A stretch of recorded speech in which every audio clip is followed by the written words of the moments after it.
Choice is a powerful thing, yet most men spend their lives limiting them. What we'll find is that usually men will make a few choices early on in their lives about the kind of lifestyle that they want to live, the lifestyle that they want to create, the legacy that they want to build, and then they'll forget all about the power of change, and that if something isn't working for them, they can choose to do something else. Take a moment to look around. How many unhappy, unhealthy, unfulfilled men do you know? How many of those men are just kind of accepting that it is what it is and aren't prepared to do anything about it? Because what we find later on is this kind of complacent attitude proves costly, and as these men age, the weight of their regrets becomes a heavy burden to carry with them throughout their lives.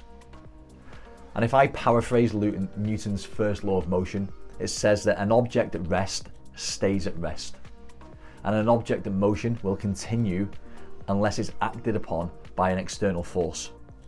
And the typical external forces we see acting upon complacent men nowadays, the things that kind of give them the jolt and get them off autopilot, tend to be kind of significant life events.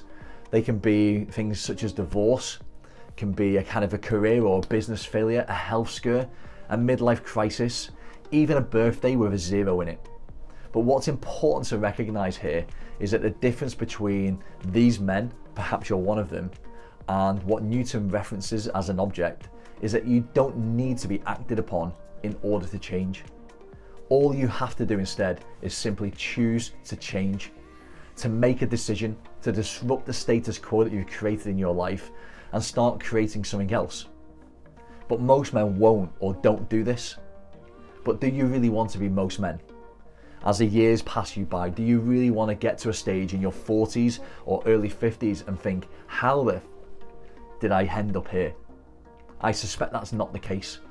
And for you, what you need to do at this point is to recognize that powerful change doesn't always require powerful change. Instead, what it requires is some subtle shifts. It requires you to choose to let go of that complacent, comfortable life that you might have created. And instead, it requires you to choose to consciously put yourself back out there, to re-energize yourself, to find that sense of purpose and passion, to live with an assertive and intentional manner. And if you don't want to be one of these men, you need to choose what you want instead. You need to recognize that the comfort zone that you've constructed is anything but comfortable. And if you're not happy where you are, you need to choose to change. Please don't be complacent.